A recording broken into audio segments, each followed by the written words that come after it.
Welcome back to another technical deep dive here in the debug zone. Today, we're tackling a big question and breaking it down with insights from other users.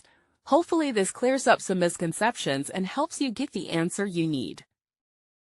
So buckle up, stay a little curious, and let's jump right in.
And that's a wrap.